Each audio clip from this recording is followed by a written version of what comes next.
Raquel with paintsandglitter.blogspot.com, just coming to you with a little project I made today. I decided to make a few thank you cards that I'm catching up on here, and so I used my design space and my new Cricut Air 2.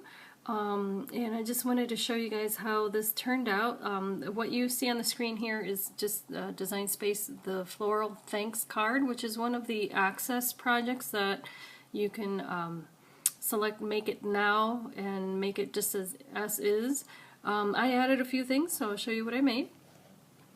And here is the card, the finished card. I'm going to try to focus this here. There we go. So that's what it came out as. I was really happy with it, and the reason I decided to film this, aside from just showing the project, is because it's I just recently got the Cricut Air 2, and I also have the Cricut Explore Air. And a lot of people ask, what's the difference? What's the big deal between both of them? And this is just one example of what I see as the biggest difference. I made this card using one of the features that the Cricut Air 2 has, which is that you can select the Cricut to cut intricate cutting. And I did that for the phrase, the thank you. And this paper, I don't know if you can see it there, but it does have texture to it. And in the past, with the Cricut Air, the Explore Air, I didn't have a problem cutting that type of paper out, but you would see where the paper meets in little corners and that sort of thing, you might see a little bit of the core of the paper showing through. This cut out so beautifully that I was really impressed, because it didn't warp the paper. I didn't have any problems taking it off the mat, and I was able to use the same setting for the doily that I added to the project, because the Make It Now project doesn't have that. In fact, it doesn't have this label in the back either. I decided to make that just because, or add that, only because I was working with craft cardstock, and I knew that the thank you in this color would get lost on just a brown piece of paper, so it needed a background.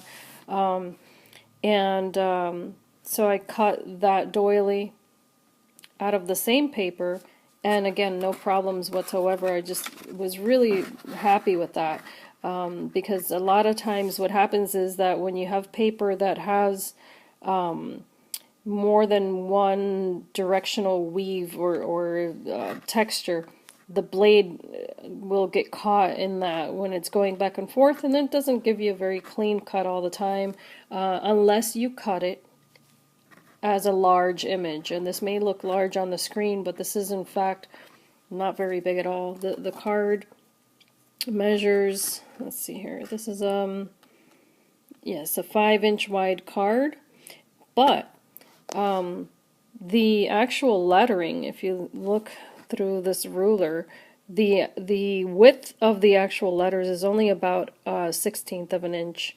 That's very thin to cut out of paper without it cutting irregularly. So that's why I think it's a good buy. If you're going to choose between the two, definitely I'd go with the Cricut Explore Air 2. I'm very happy with it. And so anyway, I added a little bit of sequins and bling, as they call it, the little gems, to just brighten that up a little bit. I also inked the edges of the label, the yellow flowers, and the label that I repeated on the inside, as well as the edges of the craft cardstock in just a very light peachy pink color. And then to match the envelope, I went ahead and also cut the doily out of white paper, and the envelope cuts with the card. They're not separate. What is separate was the doily is from a different cartridge, so I'll show you that just by going up here.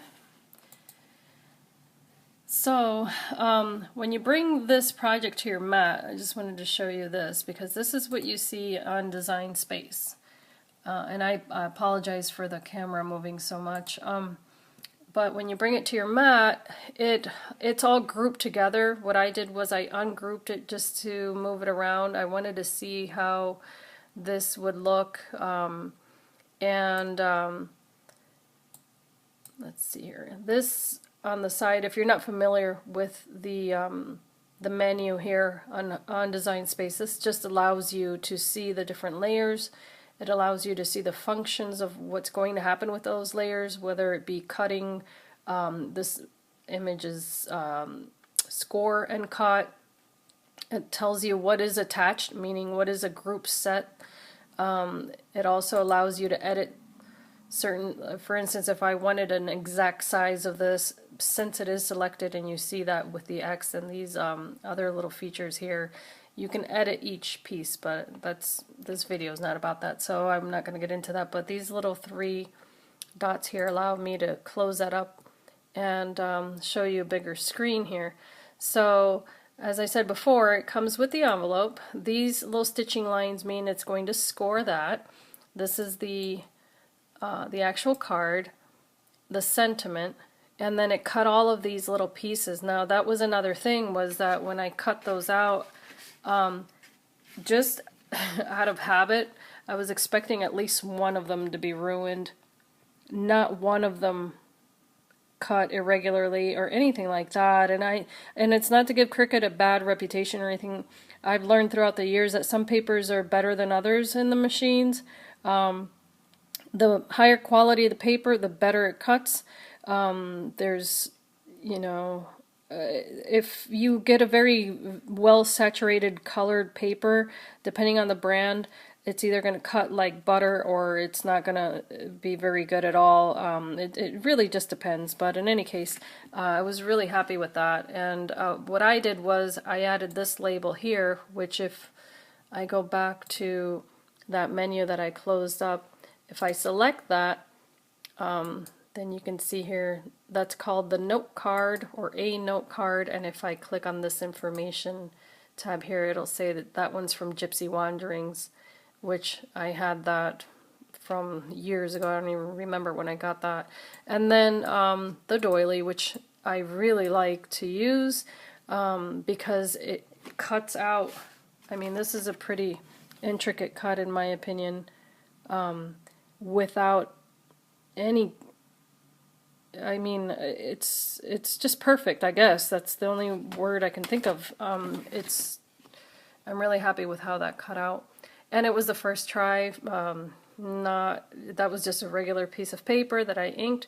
And then that one is from the cartridge. Let's see here. That one's Creative Cards, which is a great cartridge, by the way. I meant to do a series using just that cartridge, and I do intend to do that, but I've been away from media for quite a while. Just, you know, life has just been not what I expected, so I'm back just wanting to make some videos and showing you guys what my creations have been, my experiences with the Cricut. I'm extremely happy with the Cricut. I'm a big, huge fan.